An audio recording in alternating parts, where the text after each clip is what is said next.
Che Guevara വലിയ ദാർശനികനാണെന്നും പറയാനായിട്ട് ഞാനൊരു 37 പുസ്തകം ഞാൻ വായിച്ചു ചെഗുവേരയുടെ. ഒരൊറ്റ പുസ്തകത്തിൽ ഇങ്ങനത്തെ ഞാൻ കണ്ടിട്ടില്ല. ഒരു BJP-ക്കാരനായ താങ്കൾ എന്തുകൊണ്ടാണ് ചെഗുവേരയെ കുറിച്ച് എഴുതിയത്? കമ്മ്യൂണിസം എവിടെയുണ്ടോ അവിടെയൊക്കെ അക്രമം വലിയ രീതിയിൽ ഉയർന്നിട്ടുണ്ട്. ആ സംശയമില്ല. അത് കേരളത്തിൽ മാത്രമല്ല എവിടെ. അത് കെട്ടുകഥയായിരുന്നു ഡോക്ടറാണെന്നുള്ളത്. ഡോക്ടർ എന്നുള്ള അദ്ദേഹം പാസ്സായിട്ടില്ല, പഠിച്ചിരുന്നു. 32 മാസം പുള്ളി കോളേജിലേക്ക് കയറിയിട്ടില്ല. പകുതിയിൽ കൂടുതലും പോയിട്ടില്ല. പിന്നെ എങ്ങനെ MBBS കിട്ടും? Argentinian MBBS not an easy thing. എല്ലാവരും ഒരു വിപ്ലവ സിംഹമായിട്ട് കാണുന്ന ചെഗുവേരയെ താങ്കൾ ആ പുസ്തകത്തിൽ ഉപമിച്ചിരിക്കുന്നത് രക്തദാഹി എന്നാണ്. ആദ്യത്തെ വെടിവെപ്പിൽ തന്നെ ചെവിട്ടിലൊറ്റ വെടി ഉണ്ട ഏറ്റു എന്നുള്ള സംശയത്തിൽ പൊട്ടിക്കരഞ്ഞുകൊണ്ട് അദ്ദേഹം മരത്തിൻ്റെ ചൂട്ടി പോയിരുന്നു. ഒരു ഭീരുവായിരുന്നു. ഒരു സംശയവുമില്ല. ക്യാമിലോ എന്ന ആളാണ് രക്ഷപ്പെടുത്തിയത്. ക്യാമിലോ ആയിരുന്നു ശരിക്കും യുദ്ധവീരൻ. BJP-യുടെ സംസ്ഥാന വക്താവ് PR ശിവശങ്കരനാണ് ഇന്ന് നമ്മളോടൊപ്പോൾ. നമസ്തേ. ഇപ്പം 2026 നിയമസഭാ ഇലക്ഷൻ വരാൻ പോവുകയാണ്. കുറച്ച് ദിവസങ്ങളോട് കഴിഞ്ഞ ഇലക്ഷനിലേക്ക് നമ്മൾ കടക്കും. LDF-ന്റെ 3ാം വരവുണ്ടോ എന്നും അതുപോലെ തന്നെ UDF-ന് ഭരണം കിട്ടുമോ എന്നും NDA-യുടെ വളർച്ച എത്രത്തോളമാണെന്നും ഒക്കെ നോക്കുന്ന ചൂട് പിടിപ്പിക്കുന്ന ഒരു ഇലക്ഷൻ തന്നെയാണ്. ചിലപ്പം തൂക്കു മന്ത്രിസഭ വന്നേക്കാം എന്നൊരു ചർച്ചയും വന്നുകൊണ്ടിരിക്കുകയാണ്.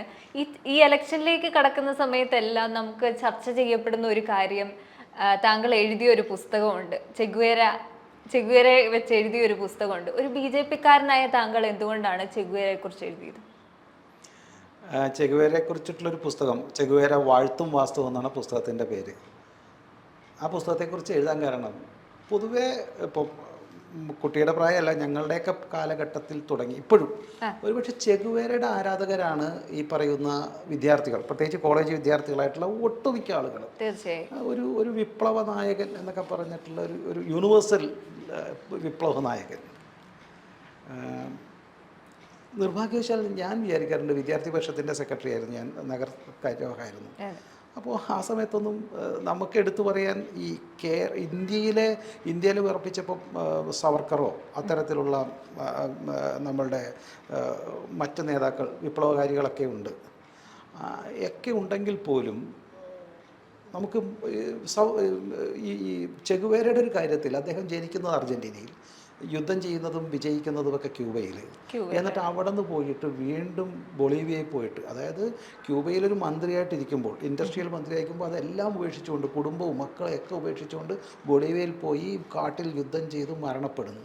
അങ്ങനത്തെ ഒരു ചരിത്രം ഒരുപക്ഷെ ഒരു വിപ്ലവകാരിക്ക് ഉണ്ടാവില്ല മറ്റൊരു രാജ്യത്തിൽ കിടക്കുന്നവർക്ക്. അത് എന്നെയും പ്രചോദിപ്പിച്ചിരുന്നു. ഒരു അത്ഭുതകരമായ ഒരു ചരിത്രമാണല്ലോ എന്ന് വെച്ചിട്ടുണ്ട്. പക്ഷേ അന്ന് വളരെ നിസ്സാര കുറച്ച് പുസ്തകങ്ങളെ ചെഗുവേരയെ കുറിച്ചിട്ടുണ്ടായിരുന്നുള്ളൂ. നിങ്ങൾക്ക് ശ്രദ്ധിച്ചാൽ മനസ്സിലാവും 1995 വരെയൊക്കെ ഒന്ന് മോട്ടോർ സൈക്കിൾ ഡയറിയും ബൊളീവിയൻ. അതിനുശേഷമാണ് പൊതുവെ അദ്ദേഹത്തെക്കുറിച്ച് ആഘോഷിക്കപ്പെടുന്ന പുസ്തകം. അതിനുശേഷമാണ് മറ്റുള്ള പുസ്തകങ്ങളൊക്കെ വന്നത്. അപ്പം ജോൺ ലീ ആൻഡേഴ്സൺ, അദ്ദേഹത്തിൻ്റെ ഒരു വളരെ പ്രശസ്തമായ വിശദമായൊരു പുസ്തകമുണ്ട്. ഒരു 1000-1500 പേജൊറ്റ വരുന്നൊരു പുസ്തകം പെൻഗ്വിൻ പബ്ലിഷ് ചെയ്തിട്ടുള്ളത്. അതിലാണ് ഇദ്ദേഹത്തിൻ്റെ ഹിസ്റ്ററി വളരെ ഡീറ്റെയിൽഡായിട്ട് പറഞ്ഞിട്ടുള്ളത്. അത്തരം പുസ്തകങ്ങൾ വന്നപ്പോഴാണ് ഇദ്ദേഹത്തിനെക്കുറിച്ച് ഡീറ്റെയിൽ ആയിട്ട് മനസ്സിലാകുന്നതും ഇത് ഒരു എന്താ പറയുക വാഴ്ത്ത് കഥകളായിരുന്നു, നമ്മൾ കണ്ട ആളല്ല എന്ന് മനസ്സിലായത്. ഇപ്പോൾ ഉദാഹരണത്തിന് അർജന്റീനയിൽ ഇദ്ദേഹം ഒരു ചെറുപ്പക്കാരൻ, ഒരു 25 വയസ്സ് വരെ ജീവിച്ചിരിക്കുന്ന കാലഘട്ടത്തിലൊക്കെ അവിടെയും വലിയ രീതിയിലുള്ള കമ്മ്യൂണിസ്റ്റ് വിപ്ലവം നടക്കുന്നുണ്ട്. അവിടുത്തെ ഭരണാധികാരി അവിടെ വലിയ രീതിയിലുള്ള വിപ്ലവം നടക്കുന്നുണ്ട്. ഒരിക്കൽ പോലും ഒരു പോലീസ് സ്റ്റേഷന് മുമ്പിൽ നിന്നൊരു മുദ്രാവാക്യം വിളിച്ചിട്ടില്ല. സ്വന്തം ജീവിതത്തിൽ സ്വന്തം രാഷ്ട്രത്തിന് വേണ്ടിയിട്ട് വിളിക്കാത്തവർ എന്തിനാണ് ക്യൂബയിൽ പോയിട്ട് വിളിക്കുന്നത്? അതിനും കാരണമുണ്ട് കേട്ടോ. He has not an Argentinian. അദ്ദേഹത്തിൻ്റെ മറ്റു സാഹചര്യം, അദ്ദേഹത്തിൻ്റെ 3 തലമുറയ്ക്ക് മുമ്പ് അദ്ദേഹം ഫ്രഞ്ചിലായിരുന്നു. അദ്ദേഹത്തിൻ്റെ ഒരു മാതൃരാഷ്ട്രം എന്നുള്ള ഒരു ജിപ്സി കൈൻഡ് ഓഫ് ലൈഫാണ് ഈ ഗുവേര ഫാമിലി. അവരുടെ അതിൻ്റെ ആ ചരിത്രം ഞാൻ പറയുന്നുണ്ട്. അപ്പോൾ അതുകൊണ്ട് അദ്ദേഹത്തിനൊരു മാതൃരാഷ്ട്രം എന്നുള്ള സങ്കല്പമൊന്നും ഒരുപക്ഷെ അർജന്റീനയോട് ഉണ്ടാകാൻ സാധ്യതയില്ല. അതുകൊണ്ടായിരിക്കാം. പക്ഷേ അതിന് വിളിച്ചിട്ടില്ല. അവിടെ നിന്ന് രക്ഷപ്പെടുന്നു, മെക്സിക്കോയിൽ പോകുന്നു, അങ്ങനെ മാറിയാണ്. നിർഭാഗ്യവശാൽ എന്തെങ്കിലും അങ്ങനെ ഒരു നിവൃത്തിയോടുകൊണ്ട് ക്യൂബയിൽ എത്തിപ്പെടുകയാണ്. he himself agreed that I'm joined with Fidel as a doctor. ഈ ഗ്രാൻഡ് മെയിൽ കയറിപ്പോയത് as a doctor to the Cuba. അത് കെട്ടുകഥയായിരുന്നു ഡോക്ടറാണെന്നുള്ളത്.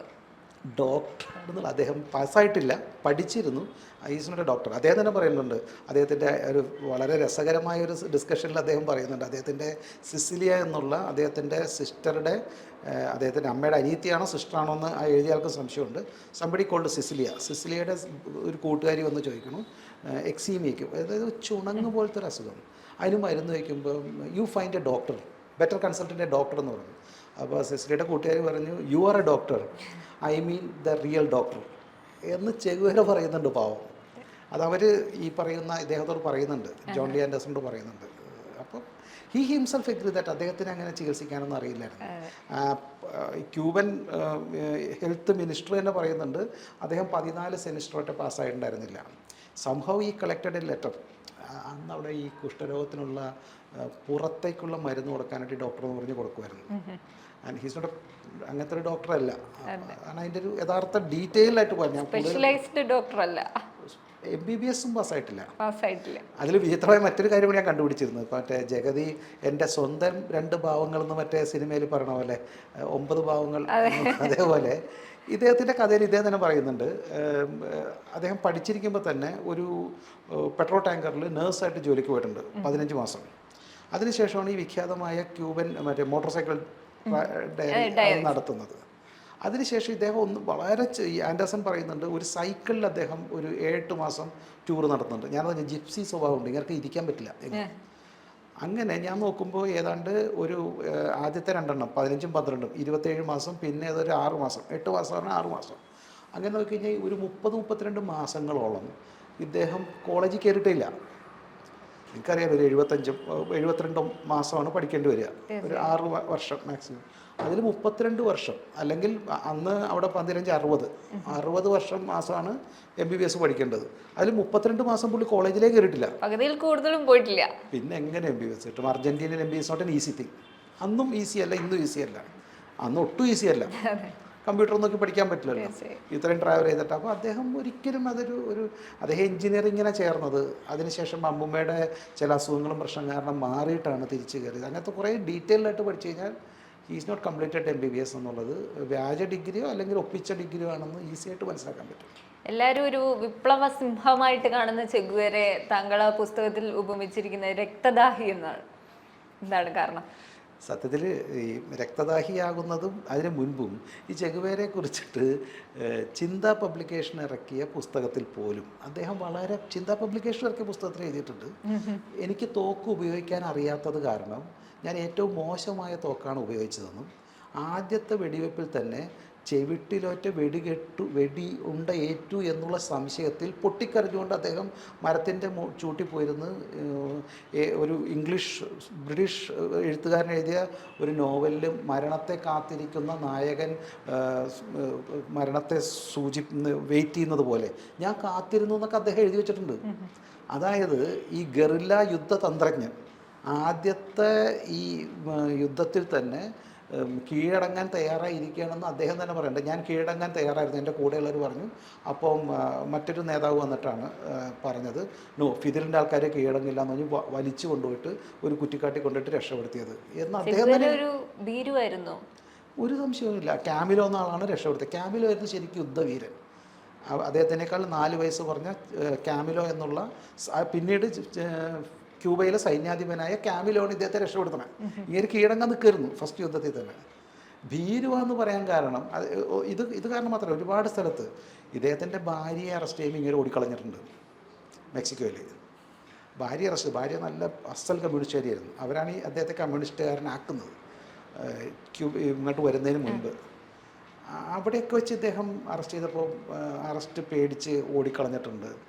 അങ്ങനെ പല രീതിയിലുള്ള കാര്യങ്ങൾ കേട്ടിട്ടുണ്ട്. ഈ രക്തദാഹി എന്ന് പറയാൻ കാരണം ഇതിന് ശേഷം നിരായുധരായ ആളുകളെ ക്യൂബൻ വിപ്ലവം ജയിച്ചതിന് ശേഷം അവിടെ ജയിലിൽ സൂപ്രണ്ടൻ്റായിരുന്ന ആദ്യ കാലഘട്ടത്തിൽ ഇദ്ദേഹത്തെ ഫിദിലാദ്യമൊന്നും ഈ പറയുന്ന വലിയ പോസ്റ്റൊന്നും കൊടുത്തില്ല. ഇദ്ദേഹത്തെ ഒരു ജയിലിലെ ജയിലറാക്കുക ചെയ്തത്.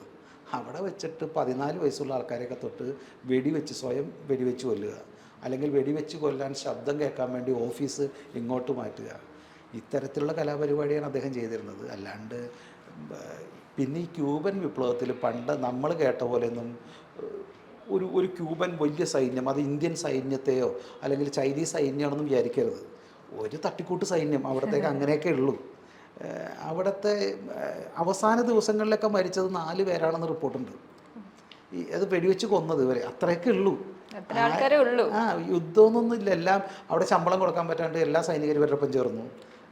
വിചിത്രമായ മറ്റൊരു കാര്യം ഒരു പത്രപ്രവർത്തകൻ പറയുന്നുണ്ട്. അതായത് ഈ ക്യൂബൻ രഹസ്യ ഒളി സങ്കേതത്തിൽ വിപ്ലവകാരികളെക്കാൾ കൂടുതൽ വിദേശ പത്രപ്രവർത്തകരുണ്ടായിരുന്നു. ഇതൊരു എന്താ പറയുക, US-ലും മറ്റുള്ള യൂറോപ്യൻ ആൾക്കാർക്കൊക്കെ ഇത് വിപ്ലവപരമായി പൊലിപ്പിച്ചെഴുതാൻ പറ്റുന്നൊരു ചാൻസായിരുന്നു. അവർ വന്നപ്പോൾ ഇവർ കുറേ പൈസയും കൊടുക്കും, എഴുതിക്കും, അവിടെ നല്ല ഭക്ഷണം കിട്ടും, പൈസ കിട്ടും. പ്രൊമോഷനായിരുന്നു അവിടെ, ഭീകര പ്രൊമോഷനായിരുന്നു. എന്നിട്ട് വിദേശ പത്രക്കാർക്ക് പ്രത്യേകം ട്രെൻഡ് ഒളിസങ്കേതത്തിലാണ് കേട്ടോ. നമ്മൾ ആലോചിച്ചോക്കണം, എന്ത് ഒളിസങ്കേതം, ഇതൊക്കെ ഒരു തട്ടിപ്പ് ഏർപ്പാടുകളായിരുന്നു എന്ന് വ്യക്തമാണ്. ഇതൊക്കെ പറയുമ്പോഴും ക്യൂബയിലെ വിദ്യാലയങ്ങൾ സ്ഥാപിക്കുകയും അതുപോലെ തന്നെ വർണ്ണ വിവേചനത്തിനെതിരെ പോരാടുകയും ചെയ്ത ഒരു ചെഗ്വേരയാണ് ഇപ്പോഴും എല്ലാവരും ആഘോഷിച്ചുകൊണ്ടിരിക്കുന്നത്. ഇതിനെല്ലാം ശാസ്ത്രീയമായി തെളിവില്ല, അല്ലെങ്കിൽ ഒഫീഷ്യലി എഴുതിയ പുസ്തകങ്ങളിലൊന്നും തെളിവില്ല. ചെഗുവേരയെക്കുറിച്ച് തിരിച്ചുണ്ട്. ഇദ്ദേഹം ക്യൂബയിൽ നിന്ന് പോയത് കോങ്കോയിൽ വെച്ചിട്ട് പല നീഗ്രോ എന്ന് വിളിക്കുന്ന കറുത്ത ആളുകളെ യുദ്ധത്തിൽ ഉപയോഗിക്കരുതെന്നും എന്നൊക്കെ പറഞ്ഞ് ഇദ്ദേഹം പരസ്യമായി പറഞ്ഞിട്ട് പോലുണ്ട്. ഇദ്ദേഹം വെറിയനാണെന്ന് അവിടുത്തെ വിപ്ലവകാരികൾ ഇതേക്കുറിച്ച് എതിർത്ത് പറഞ്ഞിട്ടുണ്ട്. എന്നിട്ടാണ് ഇപ്പുറത്ത് വന്ന് സമരം ചെയ്തത്. അതൊക്കെ എന്തുകൊണ്ടാണ് കോങ്കോ ഡയറി മലയാളത്തിലില്ലാത്തത്? എന്തിനൊക്കെ ഇന്ത്യയിൽ പോലും ഇറക്കിയിട്ടില്ല. അദ്ദേഹം രണ്ടാമത് കോങ്കോയിലാണല്ലോ പോയത്. കോങ്കോ ഡയറി ഇന്ത്യയിലില്ല. ഞാൻ വിദേശത്ത് നിന്ന് വരുത്തിയാണ് ആ പുസ്തകം വായിച്ചത്. ഇന്ത്യൻ പബ്ലിക്കേഷനിൽ പെൻഗ്വിൻ പോലും ഇറക്കിയിട്ടില്ല. അതിനകത്തൊക്കെ ഇത്തരത്തിലുള്ള ഇതുണ്ട്. ഇദ്ദേഹം പിന്നെ കോങ്കോയിൽ പോയി എന്ന് പോലും ഇവർ പറയുന്നില്ല. കാരണം കോങ്കോയിൽ പോയെന്ന് പറഞ്ഞാൽ കോങ്കോയിൽ പോയി തോറ്റു എന്നാവും. എങ്ങനെ തോറ്റു എന്ന് പറയേണ്ടി വരും. അപ്പോൾ അത് റഷ്യ ചതിച്ച കഥ പറയേണ്ടി വരും. ഇത്തരത്തിൽ ഒരുപാട് നീണ്ട കഥയാണ്. പ്രത്യേകിച്ച് അതൊരു ലാറ്റിൻ അമേരിക്കൻ ചരിത്രവും ലാറ്റിൻ അമേരിക്കൻ പേരുകളും എല്ലാം ബുദ്ധിമുട്ടായ കാരണമാണ് ഇത്തിരി ആൾക്കാർക്ക് വായിക്കാനും ബുദ്ധിമുട്ടാണ്. It's very complicated history. Che Guevara എന്ന് പറയുന്നത് ഒരിക്കലും ഒരു വാഴ്ത്തിപ്പാടേണ്ട ഒരു മനുഷ്യനായിരുന്നില്ല, ഒരു സംശയമില്ല. മാത്രമല്ല അദ്ദേഹത്തിൻ്റെ ജീവിതം, അദ്ദേഹത്തിൻ്റെ principle, and he himself say that I am not a communist several times. ഒരുപാട് തവണ പറഞ്ഞിട്ടുണ്ട്. ആൻഡ് ഹി നെവർ റൈറ്റ് സഖാവ് ചെഗുവേര എന്ന് ഒരിക്കലും എഴുതിയിട്ടില്ല. അദ്ദേഹത്തിൻ്റെ പുസ്തകം, അദ്ദേഹത്തിൻ്റെ കത്തുകൾ പ്രസിദ്ധീകരിച്ചിട്ടുണ്ട്. പെൻഗ്വിൻ ബുക്സ് പ്രസിദ്ധീകരിക്കാനുണ്ട്. കുരുക്ഷേത്രയോ ജന്മഭൂമിയോ ജനൻ ടി വി ഒന്നും അല്ല. അങ്ങനെ ഉണ്ടെങ്കിൽ തെറ്റ് വേണം. അദ്ദേഹത്തിൻ്റെ കൂടെയുള്ളവർ സഖാവ് എന്നൊക്കെ പറഞ്ഞിട്ട് ഒരുപാട് മേജർമാർ എഴുതിയിട്ടുണ്ട്. അദ്ദേഹത്തിൻ്റെ കൂടെ ബൊളീവിയയിലൊക്കെ പോയ ആൾക്കാരുടെ കത്തുകൾ എഴുതിയിട്ടുണ്ട്. എൻ്റെ മകനെ കമ്മ്യൂണിസ്റ്റായിട്ട് വളർത്തണമെന്ന് എഴുതിയ ഒരുപാട് സഖാക്കൾ അദ്ദേഹത്തിൻ്റെ കൂടെ ഉണ്ടായിരുന്നു, അദ്ദേഹത്തിൻ്റെ സൈഡ്. പക്ഷെ ഒരിക്കൽ പോലും Che Guevara, major Che Guevara, doctor Che Guevara എന്നൊക്കെ അല്ലാണ്ട് സഖാവ് ചെഗുവേര എന്ന് ഒരിക്കൽ പോലും എഴുതിയിട്ടില്ല. ആൻഡ് മെക്സിക്കോയിലൊക്കെ അടിക്കപ്പോൾ അദ്ദേഹം പറഞ്ഞു, ഇഫ് യു പറഞ്ഞിങ്ങനെ കമ്മ്യൂണിസ്റ്റ് പാർട്ടിയിൽ മെമ്പർഷിപ്പ് എടുത്താൽ ജോലി തരാമെന്ന് പറഞ്ഞപ്പോൾ I will be the last person who take the membership in the communist party, I don't want the membership. അങ്ങനെയൊക്കെ ഒരു ജോലിയും വേണ്ടെന്ന് പറഞ്ഞിട്ടുണ്ട്.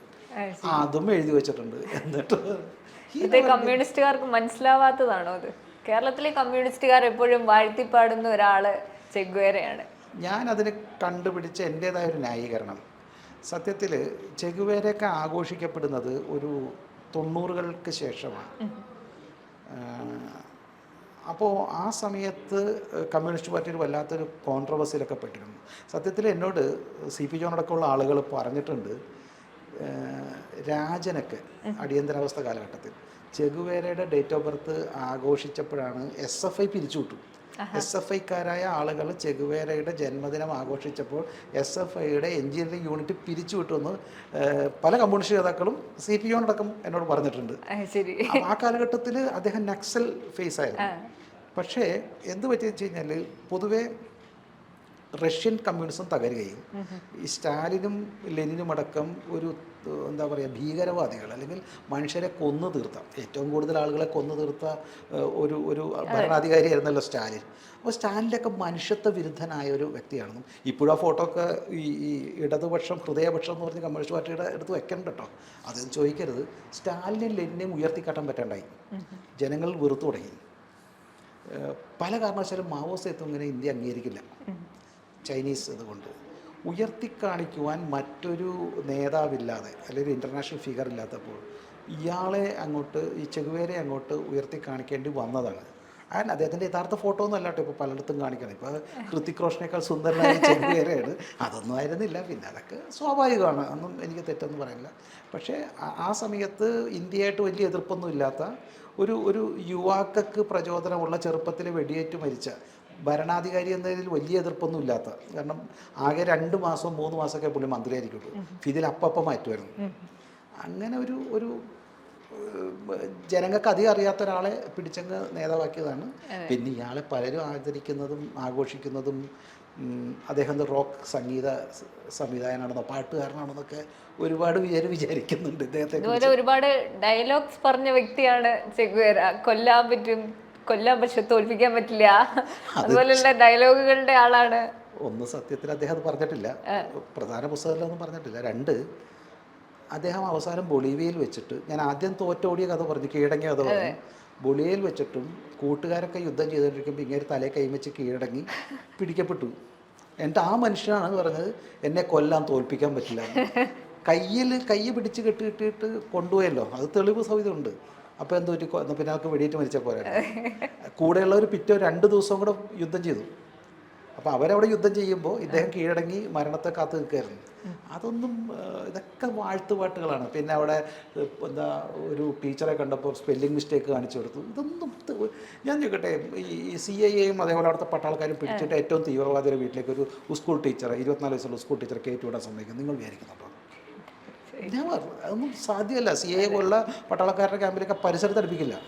എന്നിട്ട് ഇയാൾക്ക് ഗാർഡ് ഇട്ടു എന്ന് പ്രത്യേകം ആൻഡേഴ്സൺ പറയുന്നുണ്ട്. കാരണം മറ്റൊരാളെ യുദ്ധം ചെയ്തുകൊണ്ടിരിക്കുകയാണ്, അപ്പോൾ ചെഗുവേരയെ രക്ഷപ്പെടുത്താൻ അവർ വരുമോ എന്ന് പറഞ്ഞുകൊണ്ട് ഭയങ്കര ഗാർഡിങ് ആയിരുന്നു ഇയാൾക്ക് ചുറ്റും.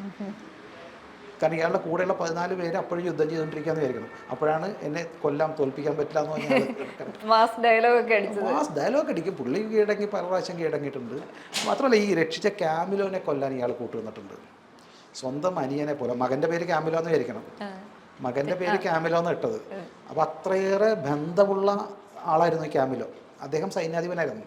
അദ്ദേഹത്തെ ഫിദിൽ കൊന്നുകളഞ്ഞു അല്ലെങ്കിൽ ഒഴിവാക്കി. ഈ ഗ്രാൻമയിൽ രക്ഷപ്പെട്ട അവസാനത്തെ 14 പേരിൽ ഏതാണ്ട് ചെഗുവേരയും കൊന്നത് ഫിദിലാണെന്നൊരു വാദമുണ്ട്. അത് ഞാൻ അതിനകത്ത് പറഞ്ഞിട്ടുണ്ട്. ഫിദിലിൻ്റെ അനിയൻ ഒരു 2 പേരൊഴിച്ച് ബാക്കി എല്ലാവരെയും ഫിദിൽ അവിടെ തീർത്തു കളഞ്ഞു. അപ്പോൾ അതിൻ്റെ ഭാഗമായിട്ടാണ് ചെഗുവേര അവസാനം ഒരു റേഡിയോ, വയർലെസ് സെറ്റ് പോലും ഇല്ലാതെ, ഭക്ഷണമില്ലാതെ, മരുന്നില്ലാതെ ഒഴിവാക്കി ശരിക്ക് തീർത്ത് കളഞ്ഞാണെന്ന് ഈ ബൊളീവിയൻ കമ്മ്യൂണിസ്റ്റ് പാർട്ടിയും കൊളംബിയൻ കമ്മ്യൂണിസ്റ്റ് പാർട്ടിയൊക്കെ പ്രസ്താവന ഇറക്കിയിട്ടുണ്ട്. അല്ലാണ്ട് ഇത് BJPയുടെ ശിവശങ്കറല്ല പറഞ്ഞേക്കുന്നത്. ആ കാലഘട്ടത്തിൽ തന്നെ പല കമ്മ്യൂണിസ്റ്റ് പാർട്ടിക്കാരും ഫിദിലാണ് കൊന്നതെന്ന് ഈ പറഞ്ഞിട്ടുണ്ട്. അത് കാരണം മാസ് ഡയലോഗൊക്കെ കണക്കാണ്. ഇതേപോലെ കൊന്നു കളഞ്ഞാണ് ഫിദിൽ. അത് ഫിദിൽ മാത്രമല്ല കേട്ടോ, പലരും കൊന്നു കളഞ്ഞിട്ടുണ്ട്. അതെ. ഇപ്പം ചെഗുവേര വിഭാവനം ചെയ്ത ഒരു ന്യൂമാൻ, പുതിയ മനുഷ്യൻ എന്നൊരു സങ്കല്പം കേരളത്തിലെ അക്രമ രാഷ്ട്രീയങ്ങൾ കൂട്ടുന്നുണ്ട് എന്നൊരു പ്രസ്താവന ആ പുസ്തകത്തിൽ പറയുന്നുണ്ട്. എന്തുകൊണ്ടാണ് അങ്ങനെ പറയാനുള്ള കാരണം? കമ്മ്യൂണിസം എവിടെയുണ്ടോ അവിടെയൊക്കെ അക്രമം വലിയ രീതിയിൽ ഉയർന്നിട്ടുണ്ട്. ആ സംശയമില്ല. അത് കേരളത്തിൽ മാത്രമല്ല, എവിടെയും. ഇപ്പോൾ ചൈനയിലായാലും റഷ്യയിലായാലും, ഞാൻ നേരത്തെ സൂചിപ്പിച്ചല്ലോ, സ്റ്റാലിനായാലും ലെനിനായാലും മാവോ ആയാലും ഏത് നിങ്ങൾ ലിസ്റ്റ് എടുത്തോളൂ. എല്ലാ കമ്മ്യൂണിസ്റ്റ് ഭരണാധികാരികളും അവിടെ എതിരാളികളെ ഒരു ജനാധിപത്യ രീതിയിലൊന്നും അല്ല വിജയിച്ചിട്ടുള്ളതും അല്ല കൊന്നു തീർത്തിട്ടുള്ള രീതി തന്നെയാണ്. അതുതന്നെയാണ് ചെഗുവേര ചെയ്തിട്ടുള്ളത്, ഒരു സംശയവുമില്ല. അത് കേരളത്തിൽ ഈ യുവാക്കളുടെ ഇടയിൽ ഡ്രഗ്സും അതേപോലെ തന്നെ ഇത്തരത്തിലുള്ള ഒരു ജനാധിപത്യ ഇല്ലായ്മയും അതുപോലെ തന്നെ ഒരു രാഷ്ട്രീയത്തിൽ എങ്ങനെയെങ്കിലും എതിരാളികളെ കീഴടക്കുക എന്നുള്ള സ്വഭാവവും വരുത്താൻ ഇത്തരം ആരാധ്യ പുരുഷന്മാർക്ക് അല്ലെങ്കിൽ അവരുടെ വീരപുരുഷന്മാർ സ്വാധീനിച്ചത് യാതൊരു തർക്കവുമില്ല, ഒരു സംശയവുമില്ല.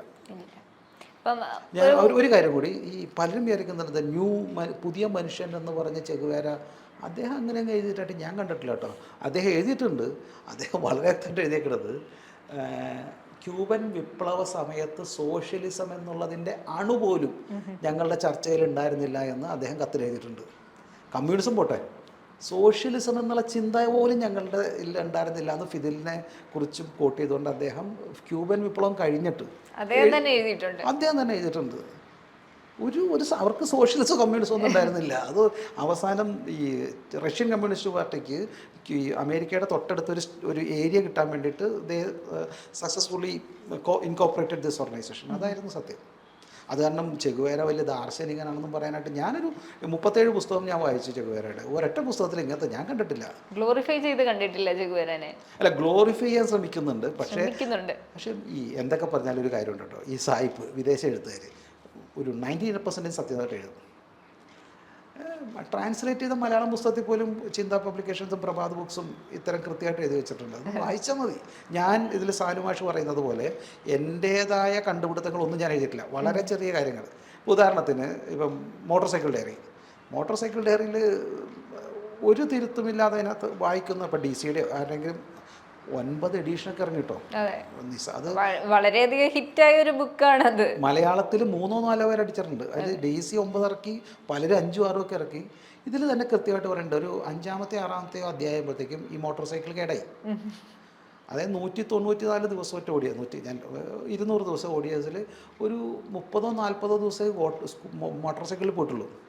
ബാക്കി 75% പോയത് പുള്ളി ബസ്സിലോ കാറിലോ ട്രെയിനിലാണ്. Then how it called as a motorcycle diary. ഫ്ലൈറ്റിൽ കയറിയിട്ടുണ്ട്, ബോട്ടിൽ കയറിയിട്ടുണ്ട്, ബസ്സിൽ കയറി പോയിട്ടുണ്ട്. ഇതൊക്കെയാണ് പുള്ളി പോണത്. അങ്ങനെയാണെങ്കിൽ ഞാൻ പറയുന്നുണ്ട്, രാവിലെ എന്നിട്ട് തിരുവനന്തപുരത്ത് ജോലിക്ക് പോകുന്നവർക്ക് വേണമെങ്കിൽ പറയാം എൻ്റെ മോട്ടോർ സൈക്കിൾ ഡയറി തന്നെ. രാവിലെ ഇട്ട് പോകുമ്പോൾ അവർ മോട്ടോർ സൈക്കിളിലാണല്ലോ പോണത്. ടോട്ടലി കണക്കാക്കി കഴിഞ്ഞാൽ 25% ഉണ്ടാവും. അവിടെയും ഓട്ടോറിക്ഷയ്ക്കാണ് പോയത്. ഇങ്ങനെയാണ് നുണ പറഞ്ഞിരിക്കുന്നത്. അതൊരു മോട്ടോർ സൈക്കിൾ ഡയറിയേ അല്ല. ഇപ്പോൾ ചെഗുവേര എന്ന് പറയുന്ന മനുഷ്യൻ സത്യം പറഞ്ഞാൽ അത്രയ്ക്കും ഗ്ലോറിഫൈ ചെയ്യേണ്ട ആളൊന്നുമല്ല. യുവാക്കളുടെ ഇടയിൽ ഹരമായി ഇരിക്കുന്നു എന്നേ ഉള്ളൂ. ചെഗുവേരയെ കുറിച്ചിട്ടുള്ള പുസ്തകങ്ങൾ എൻ്റെ റിക്വസ്റ്റ്, അത് ചെഗുവേര ഇഷ്ടപ്പെടുന്നവരും ഇഷ്ടപ്പെടാത്തവരും നിങ്ങൾ വായിക്കണം. ഏതെങ്കിലും പ്രധാനപ്പെട്ട പുസ്തകങ്ങൾ. ഉദാഹരണത്തിന് ബൊളീവിയൻ ഡയറി മറ്റൊരു ആഘോഷിക്കപ്പെട്ട പുസ്തകമാണല്ലോ. അതിൽ ഒരൊറ്റ സ്ഥലത്ത് മാത്രം ടാനിയ എന്നൊരു യുവതിയെക്കുറിച്ച് പറയുന്നുണ്ട്. ആ പെൺകുട്ടിയെക്കുറിച്ച് വായിച്ചു നോക്കണം. ആ പെൺകുട്ടിയെക്കുറിച്ച് വിശദമായ വളരെ വലിയൊരു പുസ്തകമുണ്ട്. ജർമ്മൻകാരിയായിരുന്നു, എങ്ങനെ അവർ അർജൻറ്റീനയിൽ വരുന്നു, പിന്നെ അവസാനം എങ്ങനെ ക്യൂബയിൽ വരുന്നു, ക്യൂബയിൽ നിന്ന് അവർ ബൊളീവിയയിൽ പോന്നു. അവർ ഒരുപക്ഷെ ചെഗുവേരയേക്കാൾ വിപ്ലവം നടത്തിയ ഒരു വലിയ വിപ്ലവകാരി, അല്ലെങ്കിൽ സ്പൈ വർക്ക് ചെയ്ത. അതിന് വേണ്ടിയിട്ട് ചെഗുവേരയ്ക്ക് മുൻപ് ബൊളീവിയയിൽ പോയി, കോങ്കോയിൽ അവർ പോയിട്ടുണ്ട്, ബൊളീവിയയിൽ പോയി പേര് മാറ്റി അവിടുത്തെ സിറ്റിസൺഷിപ്പ് എടുത്ത് അവിടുത്തെ ഒരു ആളെ കല്യാണം കഴിച്ച് ചെഗുവേരയ്ക്ക് വേണ്ടിയിട്ട് പാസ്പോർട്ട് ഉണ്ടാക്കി അവരെ വിളിച്ച് കൊണ്ടുവന്ന് അവർക്ക് വേണ്ടി ഒളിത്താവളങ്ങൾ ഉണ്ടാക്കി മരുന്നും അതേപോലെ തോക്കുകളൊക്കെ സംഘടിപ്പിച്ച് അവസാനം ചെഗുവേരയോടൊപ്പം യുദ്ധം ചെയ്ത് ചെഗുവേരയിൽ ചതിക്കപ്പെട്ട് മരിച്ച പെങ്കൊച്ചത്. സ്ത്രീവിരുദ്ധനും കൂടെയായിരുന്നു ചെഗുവേര. ഒരു സംശയവുമില്ല. എത്ര വിവാഹം ഞാൻ പറയുന്നില്ല, അത് ജനഡികളെ പറയുന്നില്ല. അതിൻ്റെ വിചിത്രമായ കഥകൾ. ഒരു രസം എനിക്ക് ഇത് തോന്നിയത്, വേറൊരു പെൺകുട്ടി അദ്ദേഹത്തെക്കുറിച്ച് എഴുതിയത് ഈ ക്യൂബയിലെ വിപ്ലവം, ഈ വെട്ടിവെപ്പും വിപ്ലവമൊക്കെ ക്യൂബയിൽ ഈ ഞാൻ പറഞ്ഞ ലാറ്റിൻ അമേരിക്കൻ വേർഡുകൾ അങ്ങോട്ടും ഇങ്ങോട്ടൊക്കെ ഭയങ്കര കൺഫ്യൂഷൻ വരും. ക്യൂബയിൽ ഇത്രയും യുദ്ധം നടന്നപ്പോൾ അവിടെ സ്പൈകളായിട്ടിരുന്ന ഒരു പെൺകുട്ടി എഴുതിയിട്ടുണ്ട്, എന്നെ കാണുമ്പോൾ ചെഗുവേര എന്നെ നോക്കിയിരുന്നത് ഒരു 16 വയസ്സുകാരൻ ഒരു 14 വയസ്സുകാരെ നോക്കുന്ന പോലെ എന്നെ നോക്കുമായിരുന്നു. And she become a fan of Cuban. എന്നിട്ട് അതിലൊരു കുട്ടി ഉണ്ടായി. അപ്പോൾ കല്യാണം കഴിച്ചിട്ടുണ്ടെന്ന് വിചാരിക്കണം. മെക്സിക്കോയിൽ വേറൊരു ഡോക്ടറെ കല്യാണം കഴിച്ചിട്ടാണ് ഇവിടെ ക്യൂബിലേക്ക് വിപ്ലവത്തിൽ വന്നത്. അതിനു മുമ്പ് വേറൊരു കാമുകി ഉണ്ടായിരുന്നു. അത് ഇതിനകത്ത് എഴുതിയിട്ടുണ്ട്, ഈ നമ്മുടെ മോട്ടോർ സൈക്കിൾ ഡയറിയിൽ അദ്ദേഹം തന്നെ എഴുതിയിട്ടുണ്ട്. ചിച്ചിനിയ എന്നൊരു കാമുകയായിരുന്നു ആദ്യത്തേത്. ഭയങ്കര പണക്കാരി മിടുക്കി. യാത്ര ചെയ്തപ്പോൾ പൈസ ഇല്ലാണ്ട് അവളുടെ നിന്നൊരു ചെയിൻ മേടിച്ചുകൊണ്ട് പോകണം. എന്നിട്ട് നിനക്ക് ഞാൻ അമേരിക്ക പോകുമ്പോഴത്തേക്കും ഡ്രസ്സ് മേടിച്ചുകൊണ്ടിരാന്ന് പറഞ്ഞു. ആ പോകുന്ന ഇടയ്ക്ക്, അതായത് ഈ ഒരു കാമുകയുടെ നിന്ന് ആദ്യത്തെ പരിശുദ്ധമായ ഒരു 10-20 വയസ്സിലൊക്കെ പ്രേമം എന്ന് വെച്ചാൽ ഏറ്റവും വിശുദ്ധമായ പ്രേമം എന്നാണ് നമ്മൾ വിചാരിക്കണേ. ആ പെൺകുട്ടിയുടെ നിന്ന്, കാമുകയുടെ നിന്ന് ഈ ചിച്ചിനെ നിന്ന് ദാരിദ്ര്യമായിട്ട് കുതിരയിറച്ചി കഴിച്ചുകൊണ്ടിരുന്നപ്പോഴാണ് ഈ ചെയിൻ മേടിച്ചുകൊണ്ട് പോണത്. മേടിച്ചുകൊണ്ട് പോയിട്ട് ഒരു 10ാമത്തെ ദിവസം അദ്ദേഹം ഒരു സ്ത്രീയെ കയറി പിടിച്ചിട്ട് തല്ലു കൊണ്ടുവന്ന് അദ്ദേഹം തന്നെ ചോദിച്ചിട്ടുണ്ട്, ഞാനല്ലേ ചോദിച്ചത്. ഒന്നും ആലോചിച്ചു നോക്കും. അത് സ്വന്തം വർക്ക്ഷോപ്പിൽ വണ്ടി നന്നാക്കാൻ പൈസ ഇല്ലാതെ വർക്ക്ഷോപ്പിൽ 2 വീലർ നന്നാക്കിക്കൊണ്ടിരിക്കുമ്പം ആ 2 വീലർ വർക്ക്ഷോപ്പിൻ്റെ ഓണറുടെ ഭാര്യയെ കയറി പിടിച്ചു. എന്നിട്ടാണ് അവിടുന്ന് തല്ലുകൊണ്ട് ഓടുന്നത്. 2 വീലർ എടുക്കാൻ പറ്റിയില്ല. അപ്പോൾ ആ 2 വീലറിന് എന്തായിരിക്കും പറ്റിയതെന്ന് മനസ്സിലാക്കാമല്ലോ. എന്നിട്ട് 3 ദിവസം കഴിഞ്ഞിട്ട് ആ 2 വീലർ എടുത്തുകൊണ്ട് പോയപ്പോഴാണ് ഈ 2 വീലർ റോട്ടിൽ ഇടിച്ച് പറഞ്ഞത്. അതെന്തോ നട്ട് അവൻ സുഖമായിട്ട് മാറ്റി വെച്ചിട്ടുണ്ടായിരുന്നു. അങ്ങനെയാണ് 2 വീലർ അവസാനിക്കുന്നത്. ഞാനത് 10-25 ദിവസം കഴിയുമ്പോൾ 2 വീലറിൻ്റെ പണി കഴിഞ്ഞു. അതൊരു കാട്ടിലേക്ക് ഇടിച്ച് കയറിപ്പോയി. അത് തല്ലുകൊണ്ട്, അതിന് മുമ്പ് തല്ലുകൊണ്ട്. ബ്രേസ്ലെറ്റ് തിരിച്ചു കൊടുത്തോ? ബ്രേസ്ലെറ്റ് തിരിച്ചു കൊടുത്തില്ല എന്നെങ്കിൽ അതിൽ വലിയ സങ്കടമുണ്ട്. ബ്രേസ്ലെറ്റ് തിരിച്ചു കൊടുത്തില്ല എന്ന് മാത്രമല്ല, ആ ചേച്ചിനെ കുറിച്ചിട്ട് പിന്നെ ആ മനുഷ്യൻ ജന്മത്തൊരു അക്ഷരം എഴുതിയിട്ടില്ല. അവിടെ ഉപേക്ഷിച്ചു. അപ്പോൾ ഉപേക്ഷിച്ചു. പിന്നെ തിരിഞ്ഞു നോക്കിയിട്ടില്ല. അവൾ വേറെ കല്യാണം കഴിച്ചു. അവൾ ബുദ്ധിയുള്ളവരെ ഞാൻ ആ ചരിത്രം അന്വേഷിച്ച് നോക്കി. ചേച്ചിനെ വേറെ കല്യാണം കഴിച്ചു സുഖമായിട്ട് ജീവിക്കണം. പക്ഷേ ഒരു തുടക്കത്തിൽ വിപ്ലവത്തിൻ്റെ യാത്ര തുടങ്ങാൻ പണം നൽകിയ കാമുകയെ പിന്നെ ഒരിക്കലും കാണുകയോ തിരിച്ചു ചെല്ലുകയോ ചെയ്യാത്ത ഒരു മനുഷ്യൻ കൂടി ആയിരുന്നു. അത്തരത്തിൽ ജീവിതം വളരെ നമുക്ക് ഒരിക്കലും അംഗീകരിക്കാൻ പറ്റാത്ത തരത്തിൽ ഈ ടാനിയെ കുരുതി കൊടുത്തൊക്കെ അവസാനം. പക്ഷേ അതിൻ്റെയൊക്കെ ധാരാളം ഉണ്ട്. ഞാനത് വ്യക്തിപരമായ ഒരു പുസ്തകം. ഇത് യഥാർത്ഥത്തിലൊരു ചെഗുവേരയ്ക്കെതിരായ പുസ്തകമല്ല. ഒരു കമ്മ്യൂണിസം അതിൻ്റെ കുഴപ്പം കാണിക്കുന്നു എന്നാണ്. ഈ ചെഗുവേരയെ ശരിക്കും ഫിദിൽ ചതിച്ചതാണ്, കൊലയ്ക്ക് കൊടുത്താണ്. കാരണം ഫിദിലിനെ അവിടെ ക്യാമിലോ എങ്ങനെയാണോ ഉയർന്നത്, ക്യാമിലോ ഫിദിലിനേക്കാൾ വലിയ ഒരു ജനസമ്മതി നേടിയപ്പോൾ ക്യാമിലോനെ ഒഴിവാക്കി. ഒരു ഫ്ലൈറ്റിൽ പുള്ളി യാത്ര ചെയ്തപ്പോൾ ഫ്ലൈറ്റ് കാണാണ്ടായി, അതിനെക്കുറിച്ച് ചർച്ചയില്ലാണ്ടായി. അങ്ങനെയാണ് ക്യാമിലോ മരിക്കപ്പെടുന്നത്. ക്യാമിലായിരുന്നു ഏറ്റവും സുന്ദരനായ സൈന്യാധിപൻ. ക്യാമിലോനെ കൊന്നോളന്നു. 24 വയസ്സുള്ളപ്പോഴാണ് പുള്ളി സൈന്യാധിപനാണെന്ന് വിചാരിക്കണം. അതേപോലെ ചെഗുവേര തീർത്തു. ചെഗുവേരെ കുറച്ച് കയറ്റി വിട്ട് ആദ്യം കോങ്കോയിൽ വിട്ടു, അവിടെ വെച്ച് കൊല്ലാൻ പറ്റിയില്ല. പിന്നെ ബോളിയിലേക്ക് പോയപ്പോഴത്തേക്കും പൂർണ്ണമായിട്ട് തീർത്തു. അതിനെക്കുറിച്ച് ഇദ്ദേഹത്തിനെ ബൊളീവിയയിൽ വെച്ച് ഇദ്ദേഹത്തെ വെടിവെച്ച് കൊല്ലുവാൻ ഓർഡർ ഇട്ട അവിടുത്തെ ബൊളീവിയൻ സൈന്യാധിപൻ അല്ലെങ്കിൽ അവിടുത്തെ സൈന്യാധിപൻ അദ്ദേഹം ഫിദിലിനെ ഒന്ന് കാണുന്നുണ്ട്. ഈ ഡയറി എങ്ങനെയാണ് അദ്ദേഹത്തിന് കിട്ടുന്നത്? ബൊളീവിയയിൽ അല്ലെങ്കിൽ ഡയറി കിട്ടില്ലല്ലോ. CIA പോകേണ്ട ഡയറി ഇത് ഫിദിലിന് കിട്ടുന്നത് ഒരാഴ്ച കൊണ്ട്, ഒരു മാസത്തിനകം കിട്ടുന്നു. ഈ സൈന്യാധിപൻ കൊണ്ടേ കൊടുക്കണം. അപ്പോൾ അവരെ തമ്മിലുള്ള ബന്ധം ആലോചിച്ച് നോക്കൂ. എന്നിട്ട് ശരിക്കും പറഞ്ഞു കഴിഞ്ഞാൽ ബൊളീവിയയിൽ എന്തിനു വേണ്ടിയിട്ടാണോ ചെഗുവേര യുദ്ധം ചെയ്തത്, ആ യുദ്ധം വിജയിച്ചില്ല. പക്ഷേ ഈ ഡയറി ക്യൂബ പ്രസിദ്ധീകരിച്ചപ്പോൾ അവിടെ വലിയ വിപ്ലവം ഉണ്ടായി. ആ ഗവൺമെൻറ് പോവുകയും ചെയ്തു. കാരണം ചെഗുവേരെ കൊല്ലാൻ വേണ്ടിയിട്ട് ഫിദിൽ ഓപ്പറേറ്റ് ചെയ്തതാണത്. അതുകൊണ്ടാണല്ലോ ഡയറി കിട്ടുന്നത്. അദ്ദേഹത്തിൻ്റെ കൈയും ചെഗുവേരയുടെ കൈ വെട്ടിയെടുത്തിരുന്നു. മുഖം കൊന്നിട്ട് മാസ്ക് ചെയ്തിട്ട് അതും കൊണ്ടുവരുന്നു. CIA എഴുതിയിട്ടുണ്ട്. In fact they wanted to